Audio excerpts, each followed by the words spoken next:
pakita natin yung dito kami naka-stay ngayon today. Gabi na kaming dumating, kaya yan. So, papakita lang natin yung pasukan dito yon. Sa ano to, sa Kinugawa naman to. Kinugawa Onsen, dito tayo. Naka-stay. So, nakapila ang mga naka-stay. Maraming customer dyan. Kaya, ayun, papakita lang natin ng konti. Nakapila yung kapatid ng wating ko dyan sa ano, sa counter para ano yung pinag-receive namin ng kwarto. So, pakita natin ng konti. Gabi na nga eh. So, mag-unsin din kami dyan. Haggard pa more. Yan. Tignan mo yung mata ko dyan, no? Pakita lang natin ng konti. Pero maganda yun. Di pa namin nakita yung kwarto. Nasa taas yung kwarto. So, ano lang yan siya. Labi. Maya-maya pagkatapos sa kataya akyat. Ayun. Papakita natin hanggang doon sa dulo. Malaki pala ito. Kasama na yung restaurant, lahat. So, 2 days kami dito mag-stay. 2 days. Kaya yan. Kahit pagod, gala pa rin. Pamilit banding. Ayan. Saan pa ba? Ano pa ba yung papakita natin dyan? Kunti lang naman dyan sa babae. So, mamaya pagkatapos, diretso tayo sa taas niya, naakit tayo. Papakita ko rin sa inyo yung ating kwarto. Kung ano, hindi pa namin nakikita yung kwarto eh. Yan, design nila para mga design ng mga jade. Ay, yun, ang kwarto. Dito tayo sa kwarto. Malinis din pala.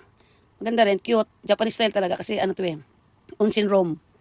Ayan, sabi ko buksan yung ano niyan, yung 2 kama pa, tag-isa kami.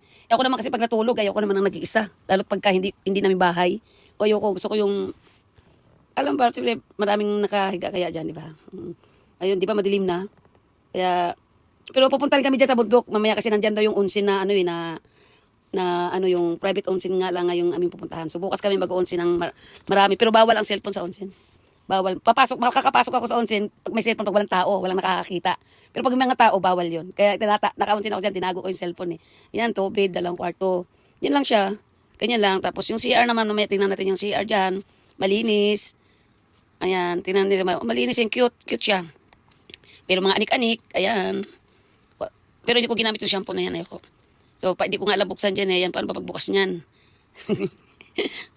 Maganda rin siya, malinis din. Pati yung ano, ayan, maganda yung bathrobe.